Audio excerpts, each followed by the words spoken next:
Greetings, this is Will, SRT Amplification, with another video.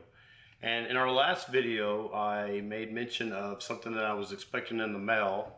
I had already ordered it at the time, probably about a week before I mentioned it in the last video. But here it is 3 weeks after the video was made, so almost 4 weeks since I ordered it, and I finally got it in. And the reason why it took so long is it came from China.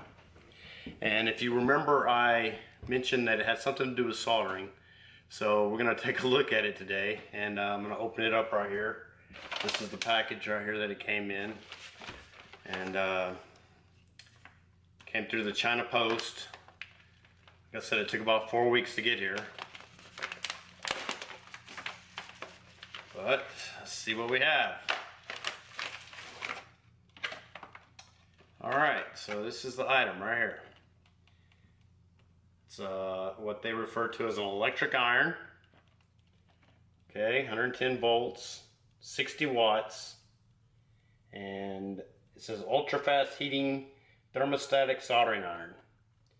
And it doesn't really look like it's got a model number or anything, but I actually found this on a little advertisement that popped up in a Facebook feed, and I was like, wow, that looks interesting. We're gonna take it out and try it. Basically what it is, what lured me or piqued my curiosity about this thing is it's got a mechanism on here that you can put a spool of solder and it will feed solder to the tip here, and so you can solder with only one hand. You won't have to have the other hand to feed the solder in. So we're going to try it, and we'll see what it does. So before we get started here, I wanted to go over some things that I've found in soldering irons that I have. I have a whole bunch of them, but here on the bench I usually use a few of them. This one I'll use for more. It's a 35 watt. I'll use it probably for doing like pots and because it's not a temperature adjust. There's no temperature adjust on it, so it's hot all the time, and so it works good for like soldering to pots and terminals and tube sockets and stuff like that. Not really good for circuit boards because it gets too hot for that, but I use that quite a bit.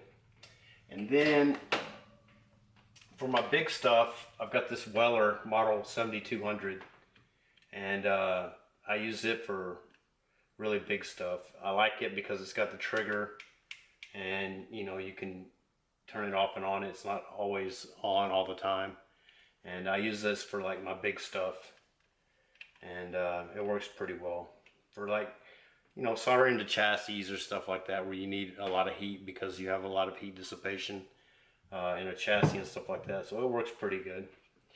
And then the one I use on a day-to-day basis, and believe it or not, this one actually came from China. I don't remember the brand name of it, but I use this one quite a bit, and I like it because it's got a little adjustable temperature right here on the handle. You can just quickly adjust it, and you can get it down to where it's just melting the solder, and maybe just a little higher, and that works really well for like PCBs and stuff like that, so you don't overheat the pads and pull the pads off. So this is really great for that type of stuff, and I probably use, and then you can crank it up, and you can also do tube sockets and stuff like that too. I think it goes up to 400 Celsius, so it gets plenty hot. It just doesn't have the mass to once you put it on like a chassis or something like that, it won't get that very hot, or hot enough anyway. But I use that. So this one is a 60 watter, it says, and I'm gonna pull a board out here, and we're gonna demo it real quick. So it didn't come with any solder, but it comes with this little wheel that attaches to the back, so you can take whatever solder you want and put it on this wheel. Looks like you can only mount the small rolls, so if you have those bigger rolls, it's not going to fit on here. So if you buy these rolls like this, it should work just fine. So I can tell right away that this little spool in the middle here is very tight. So obviously it rotates through the... I may not be able to even stick that through there. Let's see what I can do. I might have to hit it with a hammer. Okay, so I ended up getting this spool through the reel here, and it was pretty tight.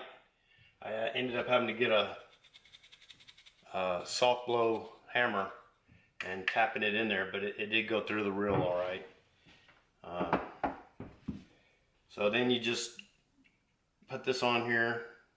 Might want to get this oriented the right way. Let's see how this mounts back here. Looks like this mounts like this. Okay, so that's going to determine how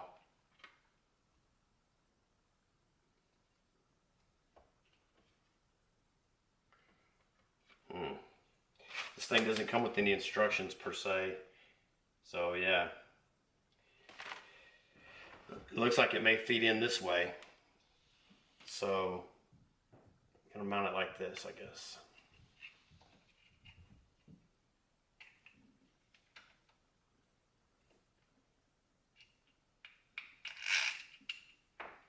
It goes through like that. There's a nut right here on the other side.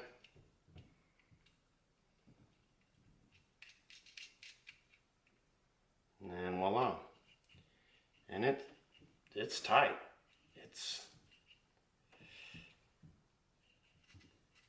I don't know if it's supposed to be that tight or not. I may have to lube. Well, this thing's starting to slide a little bit now.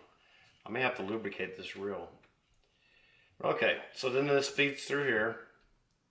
This little orange thing on the back.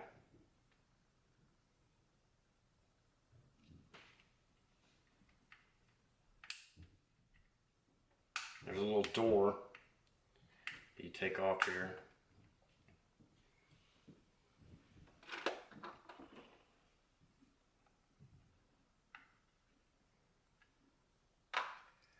Oh, I don't know if I like this or not. It looks like, okay, yeah. Feed the solder in this opening back here, and then you ride it forward. It gets caught in these teeth right here. I don't know if you can see it. There's a ratcheting part in there, and as you ratchet, the solder gets fed through there. And eventually, oh, so there's the problem right there. So you have to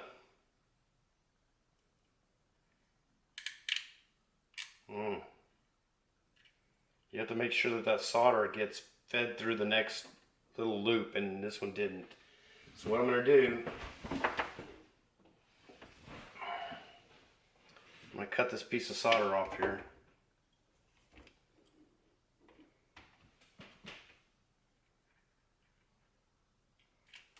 Okay, and now I'm going to make sure that it gets fed correctly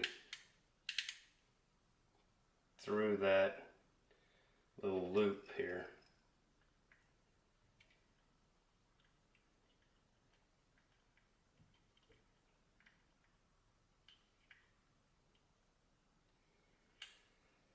So I think once you do this, you don't have to worry about it again until you change out the spool of solder. But okay, now it's feeding in there. It's going down this little piece of tubing right here right now. And it just popped out the other side. Okay, so you can see that it's right at the end of the about to meet the iron right now. So I'm gonna go ahead and get this thing plugged in and warmed up, and we'll cut back here in a minute and we'll test it out a little bit. Okay, while that's warming up, I'm gonna go over a little bit about what we're gonna test it out on, because I've got to build this anyway. I'm not gonna show this in the whole video, but we'll do a few solder connections with this. Basically, I'm going to be building this capacitance substitution box, model K38, and you can get these kits online. I actually built this resistance substitution box a few months ago, and it works really well. Basically, it's got all the values of resistors that you normally find, and then you can move it over to kilo ohms, and it's got higher ones over here all the way up to a meg. So basically, from 10K to 1 meg, different values. It's not a decade box. Where a decade box would have the multiples of 10s, and you could basically get any value resistance or capacitor you wanted by using the multiples of 10s in a decade box. But this is just a capacitance substitution box, and it's fairly easy. It comes with a plastic case with a lid. Comes with all the components. It comes with some crappy lead-free solder, which I don't use. 4 screws to hold the lid on, and it's got a printed circuit board here with everything labeled on it, and then it's got some really good instructions in this bag, and you just match it up, and really easy. So what we're going to do today is probably put these switches, probably do switch 1 and switch 2 with this new soldering gun, and see how it works. One thing I can already say about this I don't like is that it has no way of actually sitting this thing except for flat like this. That's really all you can do to it. There's no little foot or kickstand or anything to put it on. It just that's it. That's what you got to do, I guess. But the tip's about a ½ inch off the bench there, so I guess that'll be all right. Let me get this camera set back up, and then we'll record this soldering here. See how it goes. Okay, so I got the circuit board here. I got this thing heated up. I got a little bit of solder on the tip, kind of tinned it a little bit. And so one thing I've already noticed, though, that when you go to clean this tip off, let me get this in the shot. When you go to clean this tip off, you end up moving the solder from its feed position right here. So then you have to realign it with something like a screwdriver or something like that to get it back in line so it'll feed into the iron.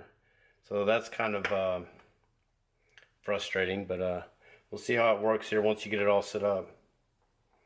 I'm going to go ahead and stick this on the pad here and feed some solder into it. See how it works. Yeah, one thing I can see, the solder gets misaligned, and then you have to, yeah.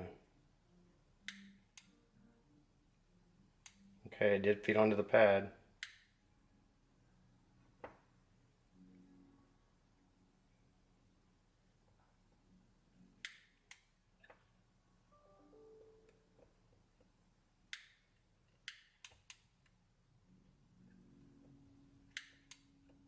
Yeah, I don't know that I like that at all.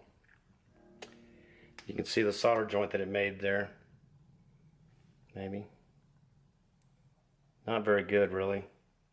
Of course, my first time to use this thing, so let's try another one.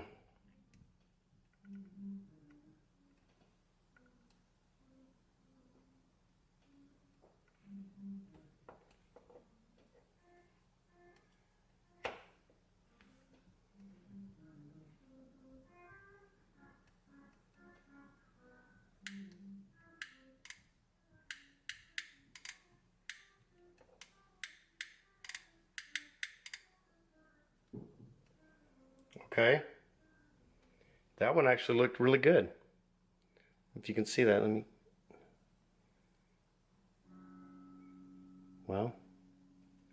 pull this camera off here so you can see a little bit better.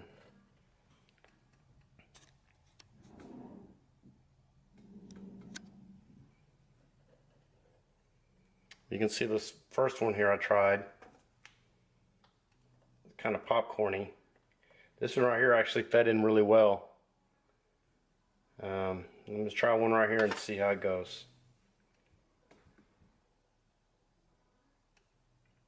One thing you have to do when you come in here, you have to kind of align the solder. I don't know where I'm at. You have to line the solder back up with using the pin right there.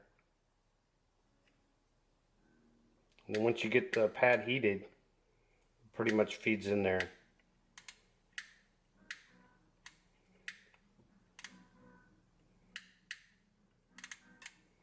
Yeah, it's kind of messy. I don't know if this saves a lot of time or not.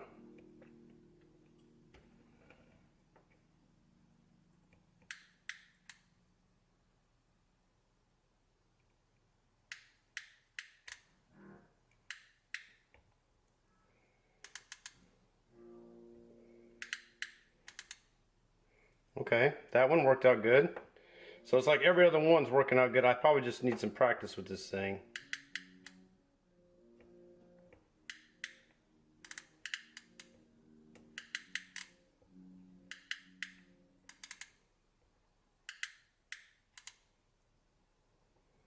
Yeah, that one's kind of sloppy.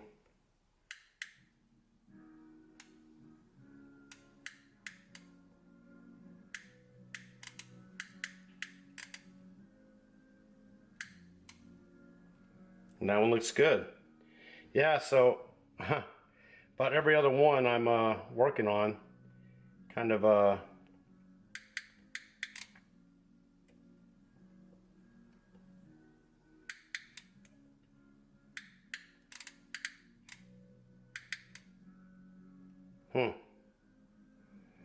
think it's just going to take a little bit of practice. I'm going to probably have to go back over these and dress them up with the traditional soldering iron. But it's, I mean, it's working. I guess if you run into a situation where, you know, you don't have a hand, see, that one worked perfect. That's great. I mean, I couldn't ask for a better solder joint than that last one right there I did. It's absolutely perfect. But the other ones, about every other one of them is kind of, that one right there is perfect. I know it's probably not showing up on this camera very well, but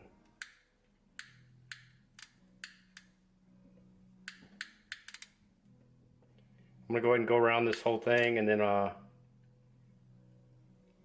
get a close-up of these real quick and see how it looks.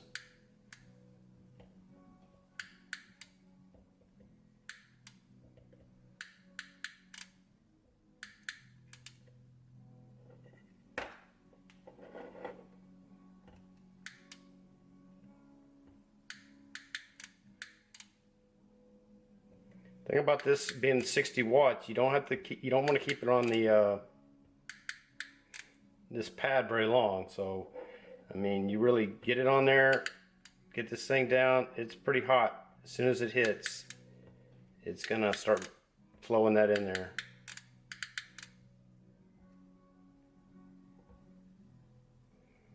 Also, it's kind of weird the way that's angled like that, because, you know, it's just normally when you're holding a soldering iron, you expect it to be, you know, flat. I mean, you know, straight out, right? And this thing's kind of angled like that. So anyway, let me get this camera repositioned up here. You can see I'm not going to touch these up. You can tell the ones that didn't quite make the mustard and the ones that are all right, and then you can kind of gauge off of that. I think with a little more practice, this thing will be all right. Okay, well, this is about as close as I can get zoomed in and it stay focused. So, but you can see some of them are actually really good.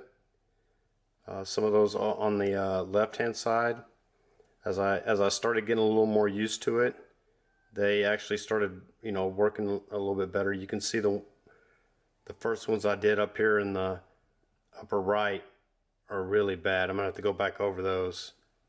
But as I started coming around here towards the bottom left and the upper left, they started really working really well. So I guess my you know, I really wasn't expecting much, so my expectations weren't that great.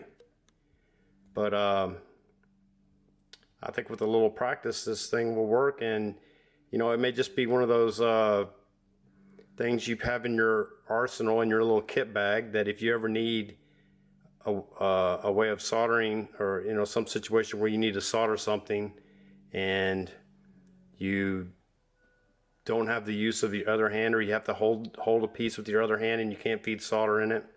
Of course, I've fed solder into connections with my mouth before, so but it's not, you know, I don't recommend that.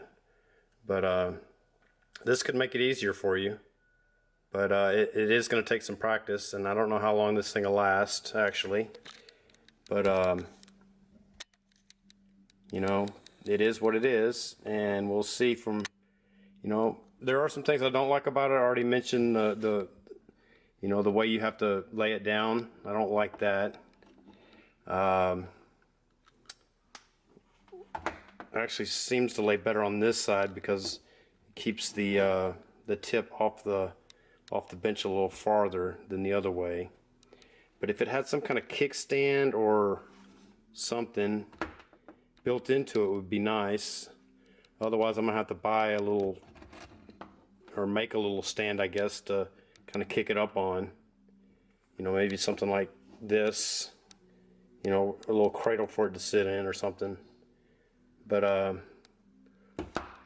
that's the soldering iron that's self-feeding solder. So I think I paid $25 for it, which I thought was kind of expensive for, you know, something made in China. I figured it would be a lot cheaper than that. But as that's about what I paid for this one. And I've used it for about a year now, and you know, I've changed the tip out on it I think twice. But I do a lot of soldering with this thing, and it's lasted really well. Made in China. But of course, I don't even know that you can get an American-made soldering iron. Even that Weller up there, I believe, is made in Mexico, and that other one's made in Taiwan. So I mean, you take what you can get, I guess. And but that's my review of this.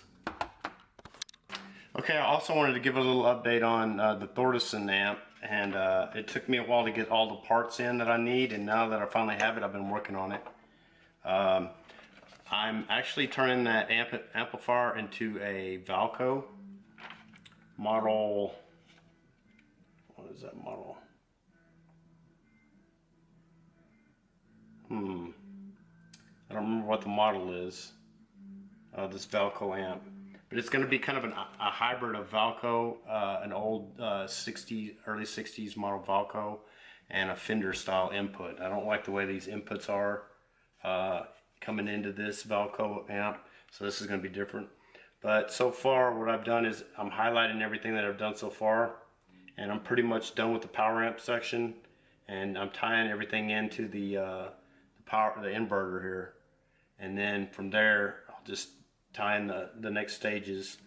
And actually I've already got some of the input circuitry done too, but I haven't got it highlighted on here. And the power supply, I'm waiting to do that very last because I've got the power transformer out of it right now because it's so much easier to move that chassis around without the transformer in there. This is going to be the last thing I'll mount back in it and hook back up. So it should be done fairly soon. We should be listening to what this thing sounds like. Let me get it and let you look underneath it real quick and see what I've done to it so far. So if you guys don't remember this is what the outside of it looks like, right? I got it all painted and everything. Coming up here, this is what I got so far. I got all the filter caps. I got all the resistors for the B plus rail, different B plus rails across the top here. Got almost everything connected back to the power tubes. I got all my 6.3 volt filament circuits completed, and of course you got a 5-volt circuit for the rectifier down here. Some of the output transformers already tied in as well. Yeah, it's coming along, and it won't be long and this thing will be jamming. And you'll get to hear it for the first time in 2 months since I've been working on this thing, now that I've got all the parts and everything for it. So that's where I'm at with that. Also, I've abandoned the idea of using that barber's cabinet, or that medical cabinet, as a speaker cabinet. I may use it later as a speaker cabinet, but I found another thing on eBay that I got in the other day, and I think it's going to make a nice addition to it. I'll show you that. So I found this thing on eBay. It's an 8-inch speaker. It's got a JBL in it, and I thought it was kind of Art Deco looking, right?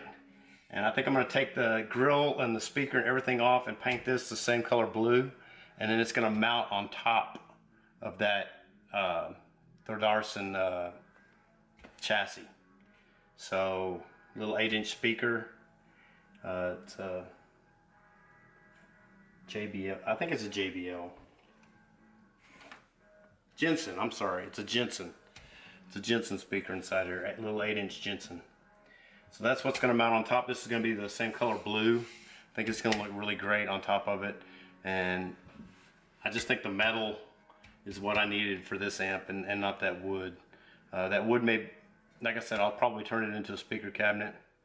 But this is probably going to be the speaker for that amplifier.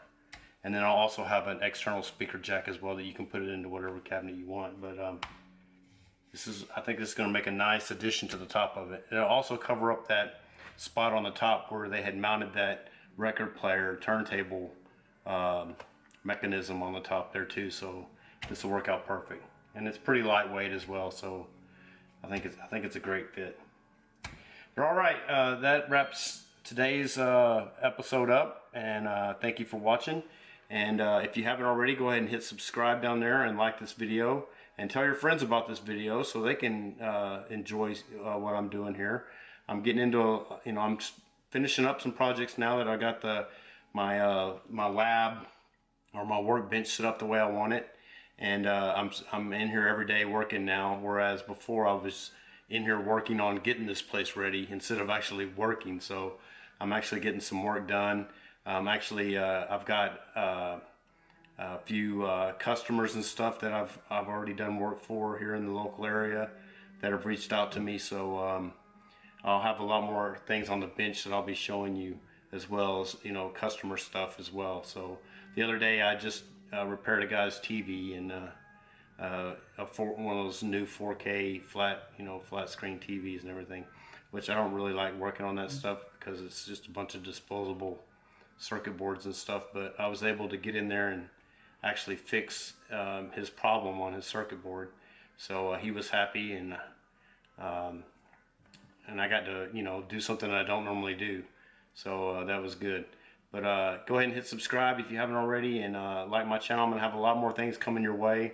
Who knows, I didn't film any of that with the TV, but I may start doing that and putting this on the channel too, although that's not my specialty and that's really not what I'm about. But you never know, people want to see all different sorts of type of content, so I might branch out a little bit. But thank you for watching, and we'll see you next time.